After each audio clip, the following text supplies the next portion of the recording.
I know what you did last summer, 2025. Let's talk about it next on the G.A.Turks show.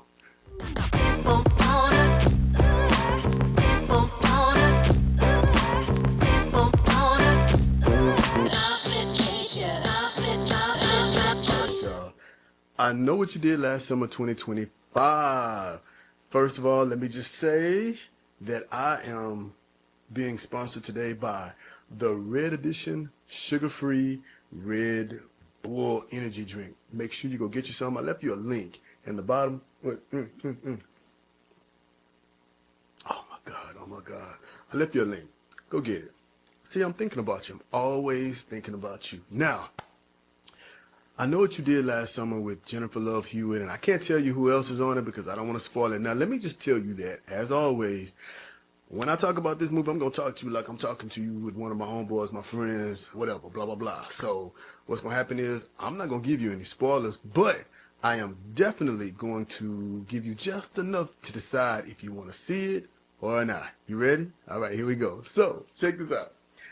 Woo! First of all, I'm not sure what is the deal with them naming these movies after the first movie today, but they're not adding the numbers to represent that they're sequels. The only way you'll know is if you just gotta know. I think they did it with Halloween and they did it with Scream, and I don't know. I'm not sure what's going on with that, but let me just tell you that I know what you did last summer. Although this was my era, the 1996, 7, 5, this was my era of watching movies, and all of these fresh new movies were coming out with new concepts, and we were loving Scream, and all of these different movies were coming out. But I just, for some reason, I did not get attached to this movie. I know it has a serious fan base, and we all loved Sarah Michelle Gellar and Jessica Love Hewitt and that whole cast. But for whatever reason, I didn't get attached to these movies. Now, I have seen them, but maybe once or twice. I didn't follow them, and I don't know everything that happened. So there were probably a lot of things that happened in it to give a tribute back to the original ones that I didn't catch. But I think I got the basics because they did do a few Easter eggs that I absolutely remember from the original ones. But y'all, this movie, first of all, being that I don't have a history with it, I wasn't really excited, and I'm not a fan of the writing today. So there were a few things that went on in the movie that I was like, immediately I was impressed with. So that was a setup. We all know the setup. We all know the original one. We know what's going to happen with the car. They're going to hit somebody and blah, blah, blah, blah, blah. And then there was a setup, and it was purposely done to where you knew that there was going to be a shock value thing to happen, as they did with Final Destination. They set it up perfectly, but they decided to go in a different direction. Now, I'm not telling you exactly what happened. I'm not giving you a spoiler, but I love that they went in a different direction than what you expected. And that's everything to me. It's almost like saying, I know these movies normally do this, but we're going to show you that we're more creative than that. And I enjoyed it. Now, there was one thing that happened that they never covered. And I don't know if I was making notes on my phone, or I don't know if I just missed this part. There was a scene about a shirt, someone grabbing a shirt, and I believe the shirt came off.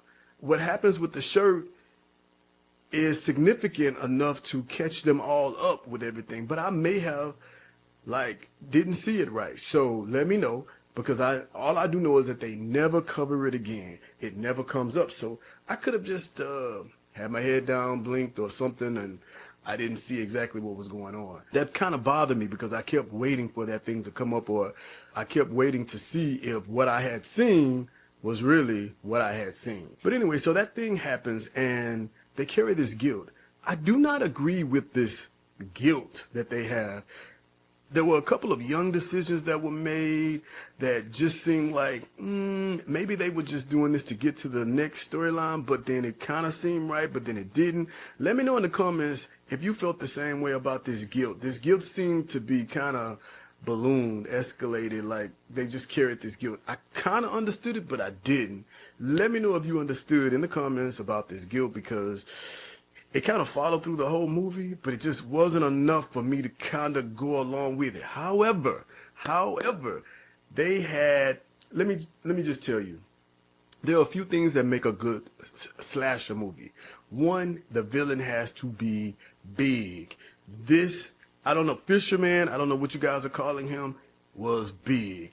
And what I love the most, you knew when he was coming because you could hear it. Now, you guys know I'm a fan of surround sound. In this theater, I was in a smaller theater where the picture didn't look quite as, good as I would like to have had it. But, it kind of seemed like it was blurry. But the sound was on point. The jump scares, loud, and it got me. Especially, there was this one jump scare that really got me. It just came out of nowhere. It caught me off guard. And you always like it when a movie does that, right? Of course, I'm not going to tell you which one. Then I'd be getting into spoilers. See, I'm looking out for you. I'm trying not to give you any spoilers. But now, let's get back to it. So, the other thing is that not only was he big, you would always hear him when he's coming. I love the footsteps. I love hearing him in the back, on the side, over there. It's always a good thing when it kind of lets you know in the theaters what to expect when it comes home. So they really played on that, and I love that. And another thing they brought,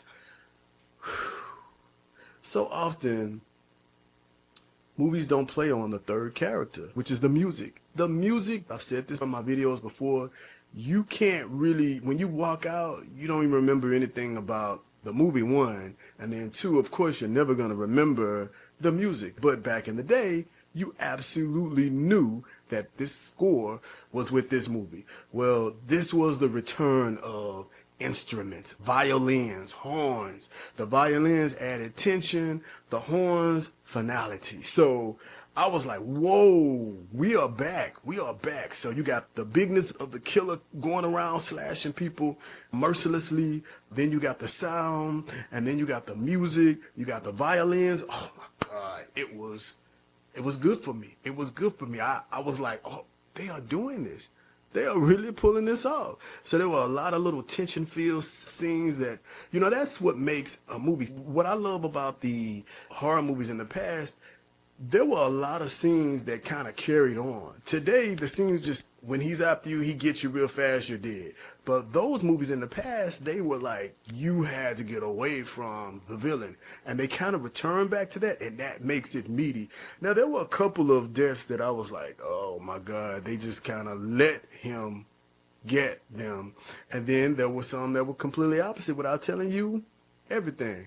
But one of the things that I really liked, that I didn't expect, there were a few scenes that really kind of left an imprint in my mind, and I wasn't expecting that. They were visually disturbing, and that just added to everything. Oh my God, I want to tell you about these scenes, but at first I was like, okay, that's one scene that was kind of disturbing. But it's a fluke. Movies don't do that anymore, so they just happen to do that. But then they continued to do it a couple of times where there were very disturbing scenes that kind of leave an imprint in your mind. And I'm like, okay, yeah, okay. Because I always wonder, what, am I just desensitized, or are the movies just not doing it? But clearly, it's like the 90s and the 80s kids, they grew up to become film directors, and now they're back, at the helm of things, or they're listening. And so they are returning to what makes good horror. This movie almost did not make it for me, because you can have an excellent movie going all the way through tension, music, videography, scenes. You can have all of that. And then you get to the ending and totally give you something crazy, something stupid, something that does not really make sense, that's underwhelming. Okay, y'all know I noticed everything, but in the ending, there was this one scene where they're coming out the hospital and they're bandaged up, but their bandages did not match their injuries. Let me know if you noticed that. Put it down in the comments. Let me know if I missed something. But their bandages did not match their injuries. And I was like a little caught off guard to that, because I'm like, okay, didn't she get stabbed in the back? I mean, why is her arm wrapped up?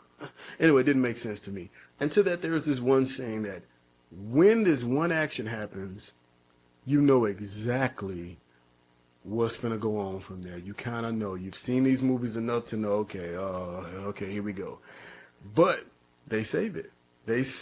I think they were having fun with us. They want to give you an ending that was underwhelming, and just when you think that, okay, that's it, they wrap it up with a really good ending. They wrap it up with an ending that I can relate to. They make it make sense. It comes together. So it's almost like, again, they're saying, we know this is what you're used to. We know that you're used to getting these endings that are underwhelming, that are anticlimactic, but we're going to play off of that, and then we're going to go and give you an ending that's going to, do what it's supposed to do. Now, was I completely satisfied with that ending? Because this is a whodunit. This is a whodunit, and we all love a good whodunit. When you discover who it is it shocking? Yeah, but it wasn't shocking in like oh my God, I knew it. It's more like, I don't know if I'm gonna go along with this. I don't know. But let me tell you, you have to stay for the after credits. You have to stay for the post credits, because there is a scene, a major scene, that when you see it, they nail it. They nail it. And when this scene comes, it goes off, and the people were applauding. The people were applauding, and I was like, that's how you do it. So they could have gave us an underwhelming film, but they did not. And I cannot wait for you to see why I felt that it was absolutely a good film. It was absolutely a good film. Now, the ending is everything. The ending made the difference for me.